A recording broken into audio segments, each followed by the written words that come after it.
JordanTower. New.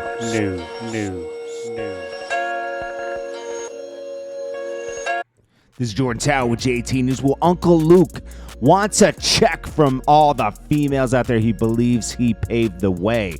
This is Jordan Tower with JT News. Make sure you smash that like button. All right, so Uncle Luke is out here. I mean, I'm going to be honest with you. The kinds of things that are coming out, Uncle Luke is like now he's into politics. He has his views on the Diddy situation, this situation, that situation. Yeah, Uncle Luke's a legend. Yes, duh, we know that, okay? And he even got arrested many a times back in the day for freedom of speech, right? In a sense, because it was for his music and lyrics and everything, and they were actually arresting him for that. And he was banned from places, but he was sexualizing women at the same time. So, you know, there's been many times in our history where sexualizing women, which women are sexual, you know, so it's like, but it's also, in a sense, giving women the right to be sexual, you know, to sexualize themselves, right? We should all have that freedom, right? So, yeah. He stood up for freedom, and he really did break down the walls for music, period, I would say. Like, you wouldn't have a tip drill video from Nelly if it wasn't for Uncle Luke, right? So technically you need a check from the whole industry, you're saying. But he's specifically going after, like, Ice Spice and everything, which is like, dude, what's up with you? I need a check from Ice Spice. I need a check from Sexy Red. All the fucking girls, Megan Thee Stallion. Anybody that's running around shaking their ass. Male rap is on some shit right now. I'm sorry. The females are winning. Yeah, the females aren't winning right now. That's a fact. Nicki Minaj bust down the door, and I'll go way far back. You could say Roxanne Shante, but then you go to, you know, Missy. There's so many. Lauryn Hill, Lil' Kim, obviously, you know, Nicki. Lil' Kim was a real pioneer for. I'm gonna be honest with you. Lil' Kim broke down a lot of doors for being sexual in rap. You know, Uncle Luke is. There's something wrong with him lately. I'm gonna just be honest. You know, it's not him. He's just all over the place, man. I like Uncle Luke. Don't get me wrong. You know, I don't know him, but like, I respect history, man. You know, I respect it. Rocco left off a complex list. Jermaine Dupri. Now it's funny. Jermaine Dupri and Rocco used to not get along. Rocco is a legend in Atlanta. I know you might not know all over, but Rocco, this guy really came from the streets, really was rapping about what he was living back in the day. Behind the scenes, Rocco put up, I mean, even your favorite rapper right now, Future, you know, he was behind that, okay? There probably wouldn't be a Future if it wasn't for Dungeon Family and Rocco. That was part of his development. He's behind a lot of other artists.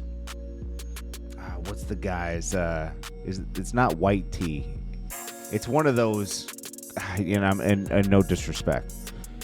It's one of the Atlanta groups back in the day. Rocco behind Atlanta group. I forget what group it was, man. Rocco, Shorty Low, these are like legendary people in Atlanta, like from street rap, you know? It's not really your T.I.s. Yeah, you can put Jeezy in there, but not as much T.I. But, you know, was he? Oh, he had Young Dro first, too. Them franchise boys, that's what it is. Okay. So anyways, Rocco was going, you know, he was pushing his music, and he got a record called I'ma Do Me Hot on his own, with his own money. Because he was, you know, I think Jermaine Dupri wanted to sign him to Island Def Jam because he was the head of Island Def Jam at the time. But Shakir Stewart wanted him at Def Jam. obviously Jermaine Dupri dragged his feet on cutting a check, so he went and signed with Def Jam. That got Jermaine Dupri mad, and there was this big internal war at Def Jam over Rocco, which kind of hurt his career in the end. And then Shakur passed away, so it wasn't able to really, that was, sometimes you got a contact at a label, and once you lose your contact at that label who really believed in you, ain't gonna push you the same anymore. So Rocco went independent again. But Jermaine Dupri speaks on Rocco being left off of the Complex list for 50 Atlanta best rappers of all time, and that's crazy. But then I looked at the list this morning, and I see that you niggas left Rocco the Don off the list, and I don't see how in hell y'all leave Rocco off the list. Especially when we talking about impact, we talking about catalog. It ain't no way. Rocco signed Future. You know what I'm saying? Facts. And from radio to all the strip clubs. Like, if you go to Magic City to this day,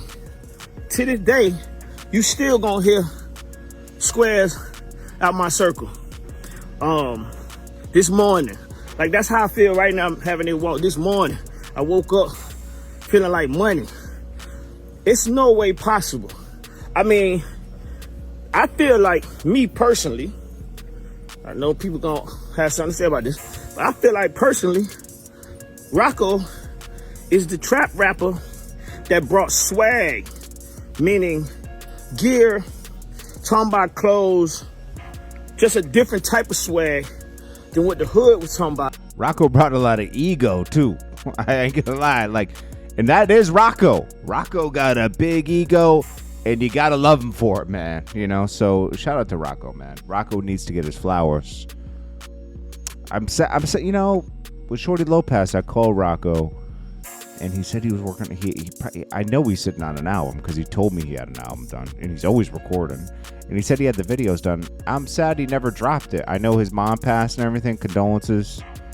I wish he would just do one last time, like a farewell. I know he says he's retired now, and he's like a real estate investor now. So he's well off. He doesn't need to do rap, but just to have that exit, because he's sitting on it done.